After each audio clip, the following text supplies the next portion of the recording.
Uh,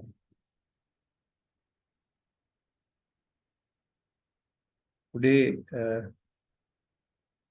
you can start the past continuous tense. I think we started doing past tenses, and today I would like to discuss the past continuous tense, and thereafter we are going to discuss a few verses from Dhammapada.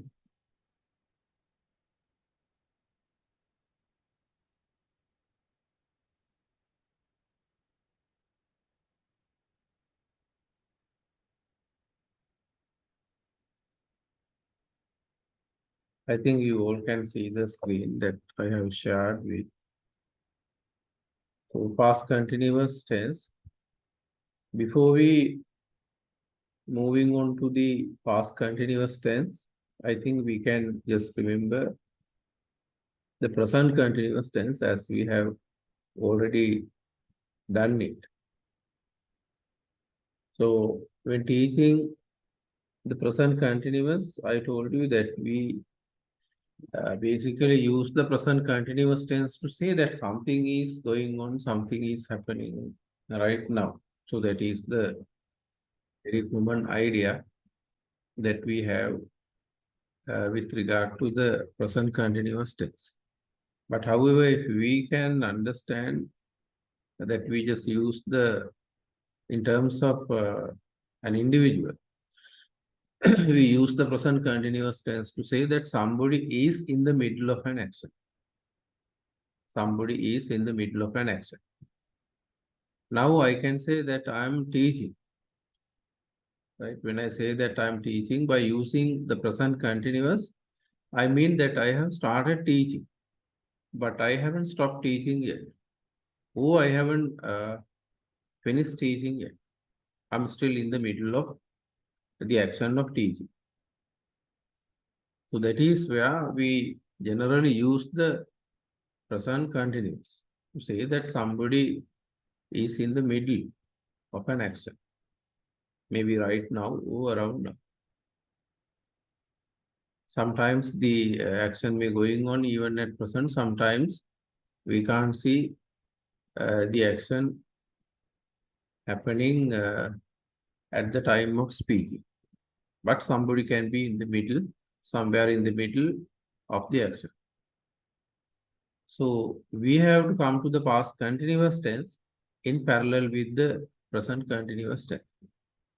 If we use the present continuous tense to say that something is happening, something is going on, taking place, occurring, right now we can simply use the past continuous tense to say that something went on, something continued, something took place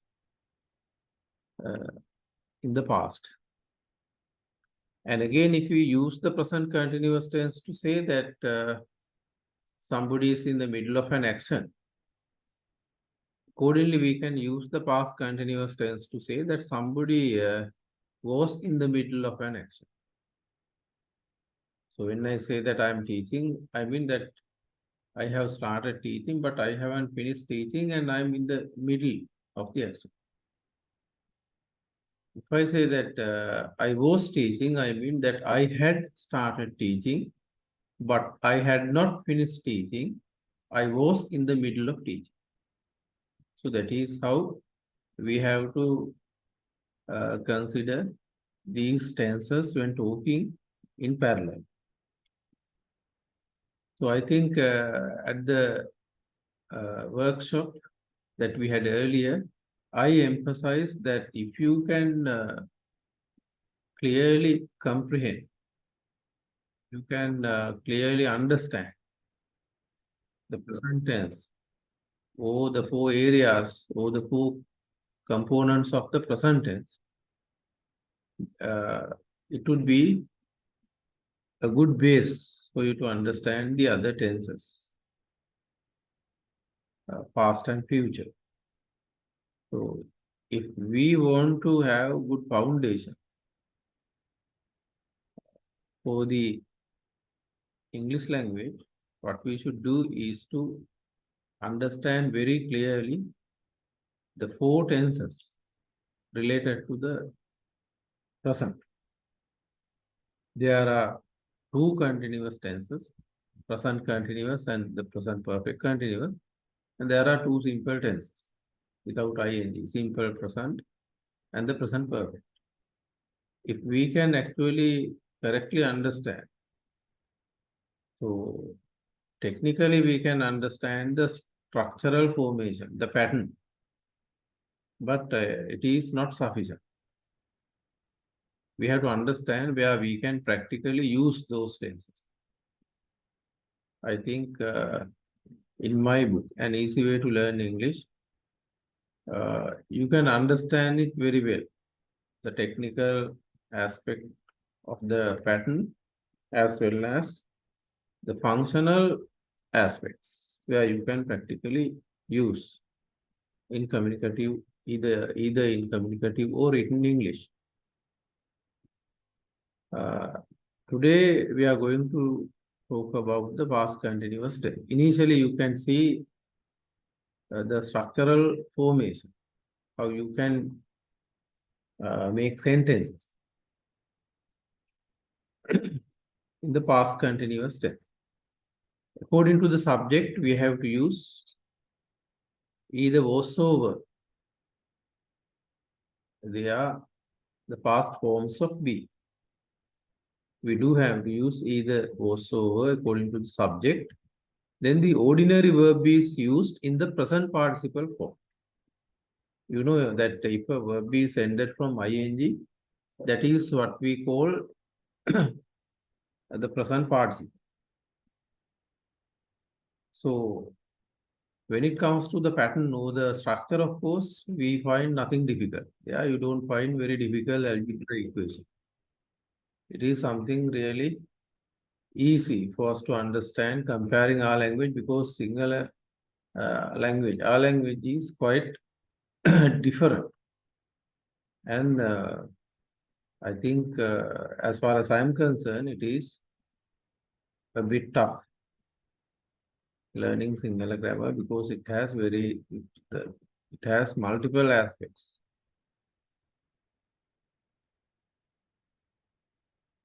So when talking about examples related to the past continuous, you can see I was having a bath. I was having a bath. When you say that I was having a bath, you mean that you had started to have a bath, right? But you had not finished having a bath. You were somewhere in the middle. So that's what we basically mean by using the past continuous.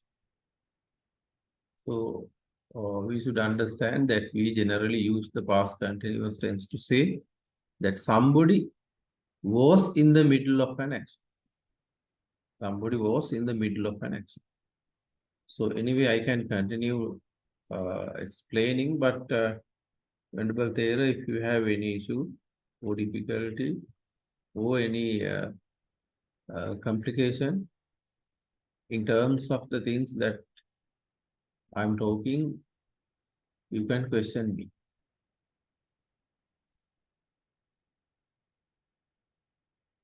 So, negative, I wasn't having a bath. Were you having a bath? Weren't you having a bath? That's how we have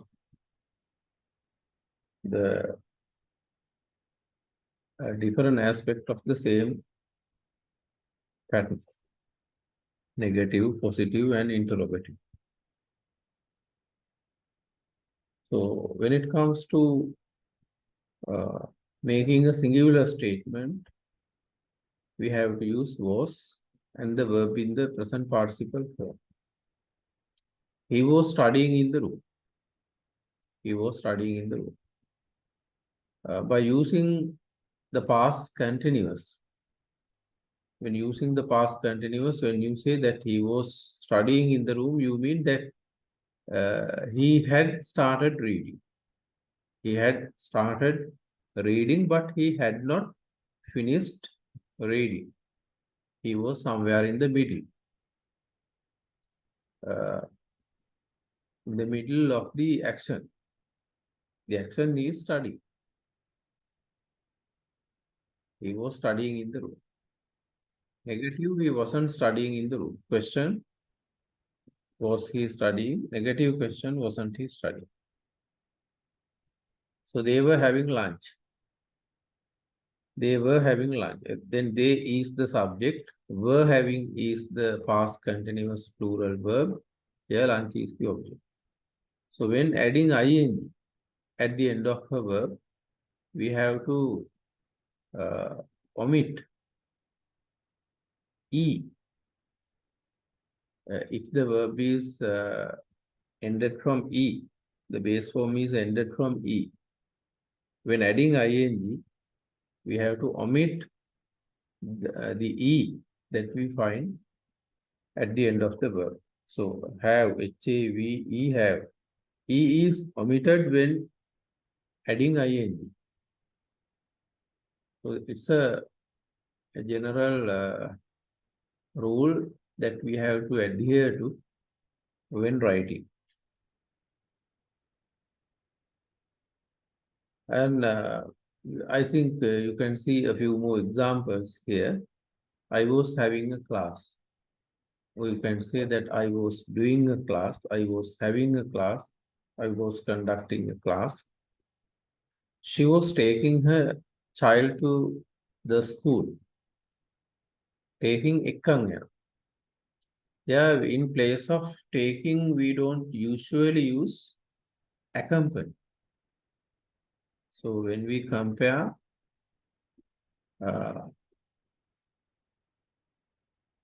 accompany, when we compare with our language,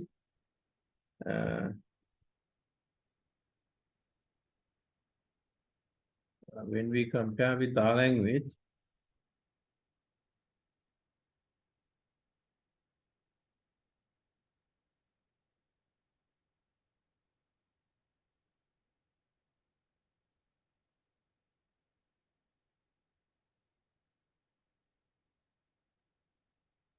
we tend to use accompany. But in the sense of accompanying, or in the meaning of accompanying, we usually use take in general usage. එතකොට එක්කන් යනවා කියන අර්ථයෙන් පාවිච්චි කරන්නේ take කියන. I'll take you to the cinema. මම ආව film එකක් බලන්න එක යනවා. I'll take you to the cinema. I will take you for a film. I will take you shopping tomorrow. But when memorizing words in tuition, sometimes they say that they give particular meaning to words, and the students are supposed to memorize words with specific single meaning, which is really incorrect. One should never do memorizing words with specific single meanings. It is not a correct, either correct or good approach to learn a language. වචන පාඩම් කිරීමෙන් ලොකු හානියක් වෙනවා අපිට. ඒ නිසා වචන ඉවත් වෙන්න කියන එක මම නිතර අවධාරණය කරනවා. He was making a speech. ඔහු කතාවක් කරමින් හිටියා. We don't say that he was doing a speech. Comparing with our language or looking at our language, you cannot say that he was doing a speech. Instead, we say he was making a speech. So we do have to understand the correct usage of the language. By comparing with our language, all the time we cannot make correct sense out of that. So that is something that we need, that we should determine, that we should understand when using English. She was getting dressed. And the ganiming here. She was getting dressed. Just to have a change, you can say that I was getting undressed. And unadamadi. I was getting undressed. Somebody was looking for you.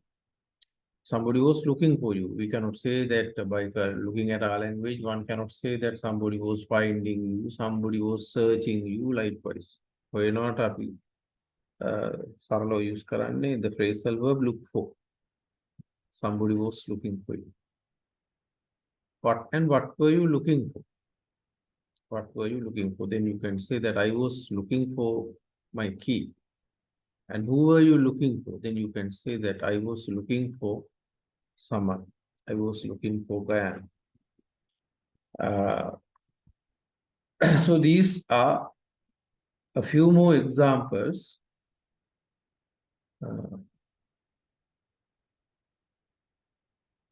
When learning the past continuous tense.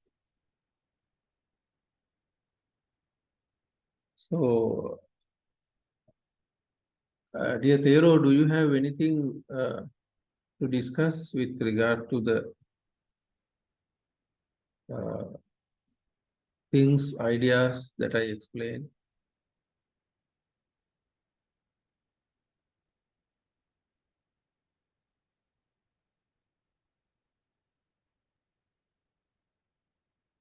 Anything that you want to further clarify? Excuse me, sir. Yeah. Can we add the time end of this sentence? Which one? Which sentence? These sentences, I was having rest, having a class at that time.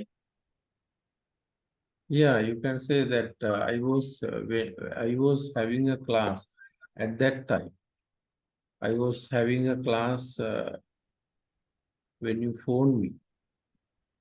Or you can mention time or any sort of situation related to that continuation of the action. Yeah, it can be done.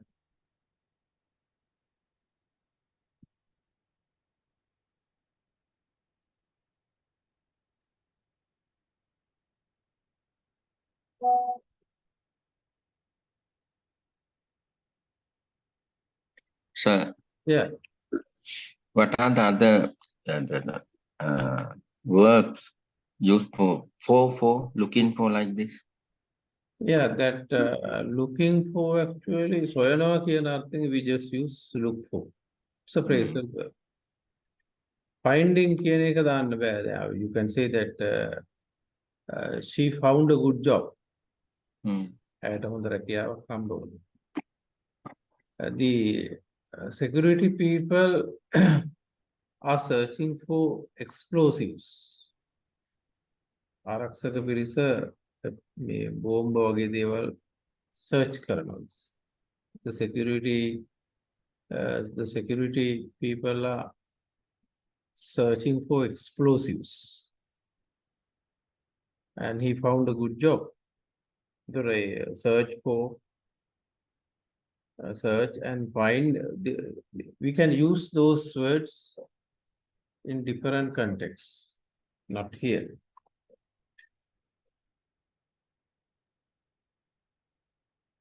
Yeah, we can discuss anything for further clarification. And the other thing that we have to make clear is these two tenses, simple past and past continuous. These two tenses are used together. Sometimes we want to say something happened while something going on. Something happened while something continued.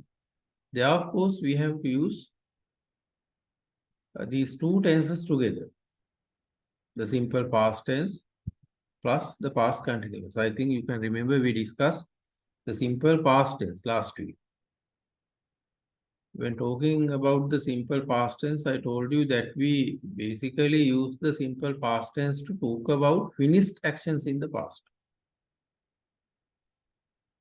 whatever it may be. To talk about finished actions in the past, of course, we use the simple past. I woke up at 4 o'clock this morning. I got up at 4 o'clock this morning. I brushed my teeth. I had a wash. I got ready for the class. And at 5 o'clock, I started the class. So by now it is 5:30. So all those things are finished, completed, gone to the past. So by using the past continuous, we can talk about such completed or finished actions. We discuss the simple past tense last week, and here we are learning the past continuous tense. But there are places where we have to use these two tenses. We have to use both together to say that something happened, something took place while something continuing.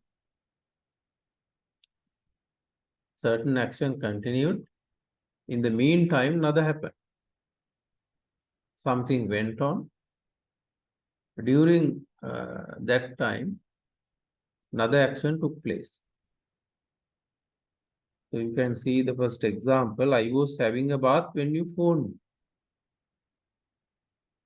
I was in the middle of having a bath when I received your phone call. You made a phone call. I couldn't answer the phone. I couldn't pick the phone because I was somewhere in the middle of having a bath. I was having a bath. Likewise, we have to say that something happened while something continued.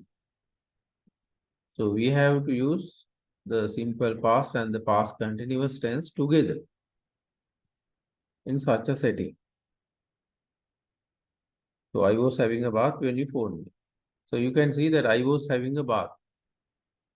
It is the past continuous tense. You phoned me. It is the past simple or simple past. And when is the conjunction? When is the conjunction? And it is in the middle here. So conjunction is a word that we use to connect sentences or phrases together. So when is a conjunction here, but sometimes we can use when to be a relative pronoun. As we can use when as a question. When is your birthday? When is your birthday? Pandini kawan. When did we start the class? When did we start the class? Panthi kawada patanga. Likewise, in order to form questions, we can use when as a question forming word. But here when is used as a conjunction. Then conjunction is a word that we use to join either sentences or phrases together. I was having a bath when you phoned me. So here you can, if you want, you can start the idea even from the conjunction part. When you phoned me, comma, I was having a bath. When you phoned me, comma, I was having a bath. You can use either way. Both are equally correct. I was reading a book when the power went off. The power went off. And I was reading a book. Light යනකොට මම පොතක් බල හිටියේ. The power went off. Light ගියා. The power didn't go off. Light ගියේ නැහැ. Light ගියාද? Did the power go off? Didn't the power go off? Likewise, that is simple past. And I was reading a book. I was somewhere in the middle of reading. When that particular action or going of power took place or happened. So when you just look at these examples, you can very clearly understand that we use these two tenses together. We use both the simple past and the past continuous tense together to say that something happened while something continuing or going on. You were looking the other, so I was reading a book when the power went off. Or you can say when the power went off, I was reading a book. If you start from the conjunction, you should have a comma before you going for the second part of the same sentence. When the power went off, comma, I was reading a book. It is the comma is the only difference that we have. But it is not something that we pronounce when talking. Comma is used only when writing. So you were looking the other way when I waved you. I waved you. By the time I did that, you were looking somewhere else. The computer suddenly stuck while I was doing some work. Another part of the computer stuck. I was coming here when you phoned me. I was walking when the accident took place. So, therefore, I could witness the accident happening. And when comparing when and while together, we can see a slight difference. You were looking another way when I waved you. After using when, most of the time we tend to use the simple past. But after using while, we tend to use the past continuous. I burnt my hand while I was cooking. I burnt my hand while I was cooking. Here, while අතරතුර කියන අදහස ගන්න ඊට පස්සේ කෙරමින් පවතින කාලයක් තමයි බොහෝ විට එන්නේ. වෙන් එකට පස්සේ බොහෝ විට සරල අතීතයේදී. I cut my hand while cutting vegetables. So you see that I cut my hand while I was cutting vegetables. There you can omit the subject. And immediately after the conjunction, you can use the verb in the present participle form. I cut my hand while cutting. So there you should understand something. After using a conjunction like while, when, we have to use the verb. If we are going to use a verb immediately after such conjunctions, we do have to use the verb in the present participle form. When talking about these things, while having dinner, when going to work, when going to work, so a conjunction එකට පස්සේ ing සහිත ක්‍රියාවක් අපි immediately after දානවා. While the water was heating, I washed the cups. While I was having a bath, he phoned me. He phoned me. I was when he phoned me, I was having a bath. You see that this is also another way of telling it, but we cannot say that both are the same. There can be a slight difference in the meaning.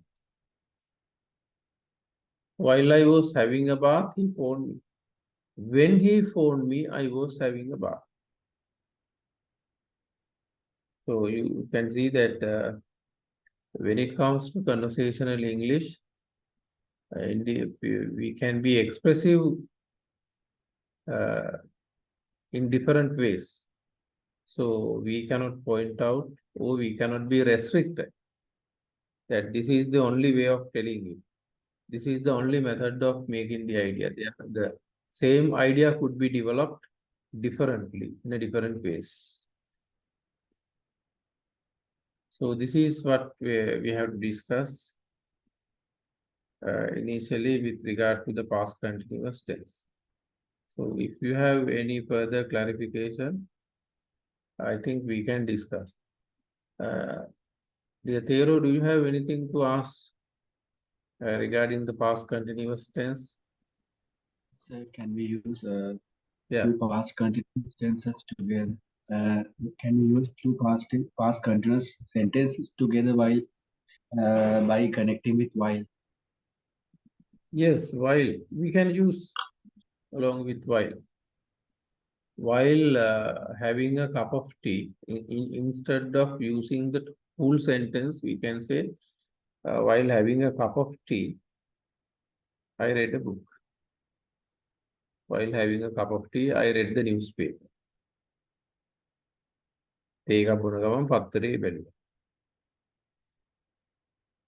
So, while can be used, of course. Most of the time we use while. I mean, two past continuous sentences together. Two past continuous. Yeah, there can be places. There can be such places. When they arriving, we were already discussing. When they arriving, we were discussing the matter. That means you want to say that they were on their way. They were somewhere in the middle of approaching us. And we were somewhere in the middle of discussing. So now you have to understand, if you want to say the two subjects or the two individuals, so two people were somewhere in the middle of actions, of course, we can use two continuous tenses together. It depends. Now, if you are talking about yourself and somebody else, and you were somewhere in the middle of a particular action, and that person was also somewhere in the middle of another particular type of action. I was, while I was reading a book, they were playing. While they were playing, we were enjoying our dinner, lunch. Yes.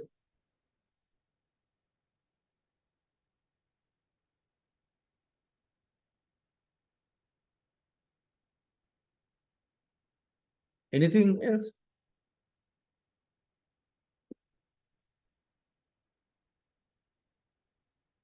Then shall we move to the other part, or do you have anything to discuss further regarding the past continuous?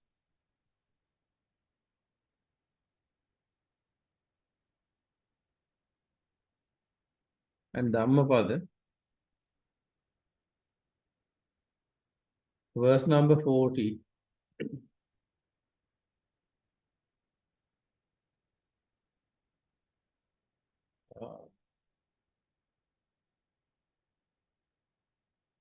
Panchasata Vikku Vattu. Kumbhupa Mankaya Mimang Viditva Nagarupa Manchitta Midang Tapetva Yodheta Marang Panyayudena Jitancha Rakhe Anivesanosia.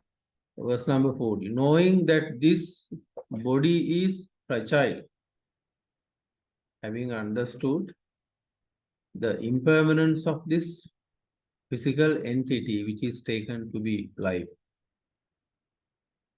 knowing that this body is breakable, something destroyable, like an earthen jar, it means clay pot, earthen jar, making one's mind, cultivating or develop mind, secure like a fortified town, must be protected like, must be taken care, just as we take care of a city, fortified city, well protected city, well secured city. One should fight Mara. Mara means the death, we have two different types of deaths. Instant type of death, which is taking place every subtle moment, and conventional or conventional death that everyone has to undergo at the end of the lifespan. So one should fight as far as we are connected with the existence. We have to undergo the phenomena called death. So death has two different aspects. Shanika Marana, Sammati Marana. The subtle type of death, which is that we are experiencing every moment by moment. And the conventional or the conceptual death. So one should fight Mara with the weapon of knowledge. In this translation, this is a translation taken from the net, but if I translated, I would have used the weapon of wisdom. Panya Yude. Panya, most of the time, Panya is translated. Panya has to be translated using the English term wisdom.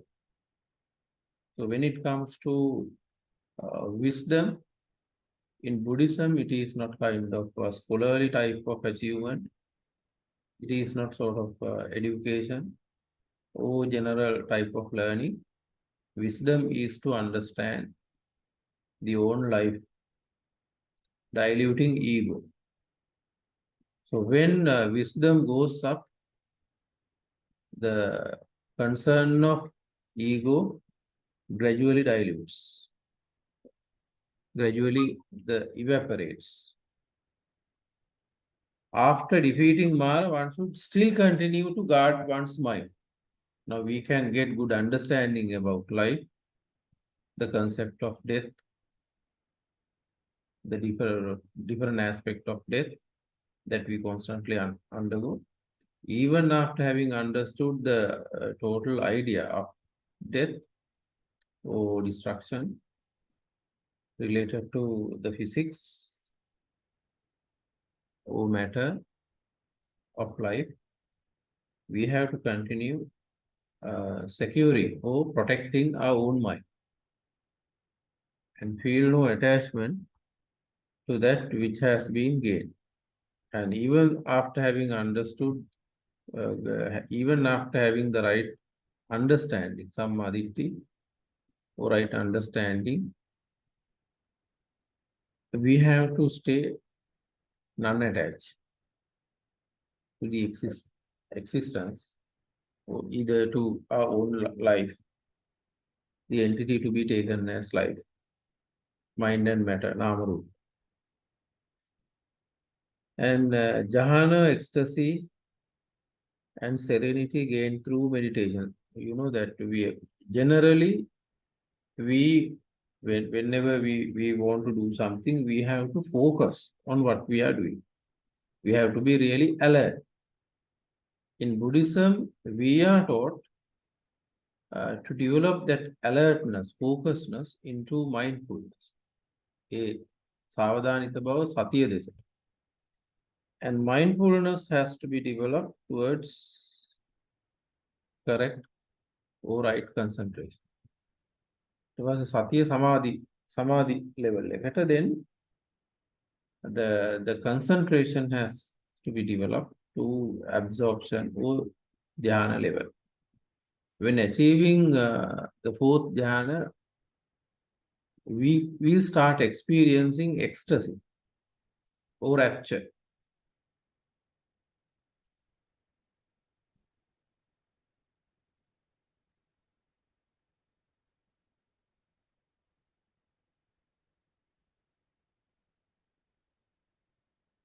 The power suddenly went off and restored. The power suddenly went off and restored. Apart like the love.